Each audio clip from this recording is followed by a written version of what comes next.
ఇప్పుడే 'ధురంధర్' అనే మూవీ అయితే చూడడం జరిగిందనమాట. నాకసలు ఈ మూవీ హిందీలో రిలీజ్ అయినప్పుడు అర్థమయ్యేది కాదు. ఎందుకురా బాబు సడెన్‌గా ఈ మూవీ ఇంత హిట్ అయిపోయింది. అసలు 'పుష్ప' క్రియేట్ చేయని కూడా రికార్డ్‌ని దాటేసింది. అసలు హిందీలో మాత్రమే రిలీజ్ అయ్యి ఇంత నెట్ కలెక్ట్ చేసిందంటే నిజంగా స్టోరీలో ఇంత దమ్ముందా? అంత దమ్మున్న సినిమాని మిగిలిన లాంగ్వేజ్‌లో ఎందుకు డబ్ చేయలేదురా స్వామి అని చెప్పి చాలా అంటే చాలా డౌటేసింది. అందుకని ఈగర్‌గా నేను ఈ మూవీ ఎప్పుడెప్పుడు ఓటీటీలో వస్తదని చెప్పి చాలా అంటే చాలా ఈగర్‌గా అయితే వెయిట్ చేస్తా ఉన్నాను. ఫైనల్‌గా ఓటీటీలోకి అయితే మూవీ వచ్చింది నెట్‌ఫ్లిక్స్‌లోకి. ఇంకా చూడకుండా ఉంటామా? మొత్తానికి మూవీ రన్ టైమ్ అయితే 3 అవర్స్ 25 మినిట్స్ ఉంటది.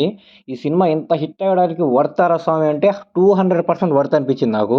'పుష్ప 2' రికార్డ్ దాటినంత వర్తారా అంటే బరాబర్ వర్త్ అనిపించింది. అసలు ఏమన్నా ఉందా సినిమా? సినిమాలో హీరో, హీరోయిన్ వీళ్ళందరి మీద సినిమా నడవలేదు. కేవలం కంటెంట్ మీద మాత్రమే సినిమా నడిచింది. అందులో హీరో గాని, హీరోయిన్ గాని, విలన్ గాని ఎవరైతే నటించారో ప్రతి ఒక్కరు ప్రాణం పెట్టేశారంతే.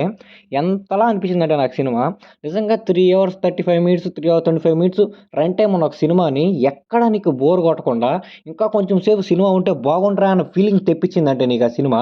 ఆ సినిమా ఎంత బాగుండాలి జస్ట్ ఇమాజిన్. సినిమాలో ఆ ట్రాక్, ఈ ట్రాక్ అని ఏముండదు.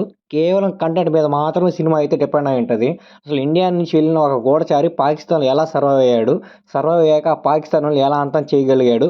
ఇంకా దీంట్లో ఏమేమి చేయబోతున్నాడు అనేది సెకండ్ పార్ట్‌లో అయితే చూపియబోతున్నారనమాట. ప్యూర్ వర్త్ భయ్యా. మీరు ఎంతైతే ఎక్స్‌పెక్టేషన్స్ పెట్టుకొని సినిమా చూడడం స్టార్ట్ జేస్తారో, అంత ఎక్స్‌పెక్టేషన్‌ని సినిమా అయితే రీచ్ అవుతది. ఎక్కడ మిమ్మల్ని అయితే సినిమా అయితే డిసప్పాయింట్ జేయదు. స్టార్టింగ్ నుంచి లాస్ట్ దాకా తోపనిపిస్తది. నాకు మెయిన్‌గా దీంట్లో 'రణ్వీర్ సింగ్' గారు భలే నచ్చారు భయ్యా.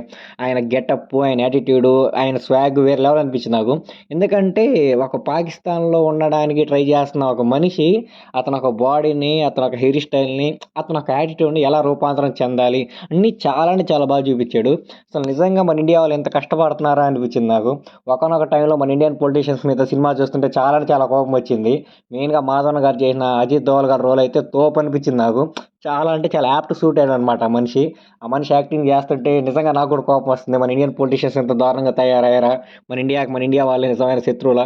కొన్ని కొన్ని సీన్స్ ఉన్నాయి భయ్యా. నేనంటే చాలా బట్టి చాలా బాగా కనెక్ట్ అయ్యాను. ఆ 3 అవర్స్ 35 మినిట్స్, ఆ 3 అవర్స్ 25 మినిట్స్ అలా నేను అతుక్కోబోయాను. ఇంక ఏమి నాకు వేరే ప్రపంచం ఏం కనపడలేదు. 'ధురంధర్, ధురంధర్, ధురంధర్.' ఆ 'ధురంధర్' అనే సినిమా నిజంగా 1000,00,00,000 రావడానికి హిందీలో మాత్రం రిలీజ్ చేయడానికి వర్త్ అనిపించింది. అదర్ కంట్రీస్ కొన్ని కంట్రీస్ ఈ మూవీని బ్యాన్ కూడా చేశాయి. నిజంగా ఈ మూవీలో అంత కంటెంట్, అంత దమ్ము ఉందా అంటే 100% ఉంది. 200% అంత కంటెంట్, అంత దమ్మున్న మూవీ. సో, ఎవ్వరు ఈ మూవీని అయితే మిస్ కాబాకండి. ప్రతి ఒక్క ఇండియన్ ఖచ్చితంగా ఈ మూవీ చూడాల్సిందే. కాబట్టి మూవీని అర్జెంట్‌గా అయితే చూసేయండి. నెట్‌ఫ్లిక్స్‌లో అయితే స్ట్రీమ్ అవుతుంది. మూవీ పేరు గుర్తుంది కదా! 'ధురంధర్.'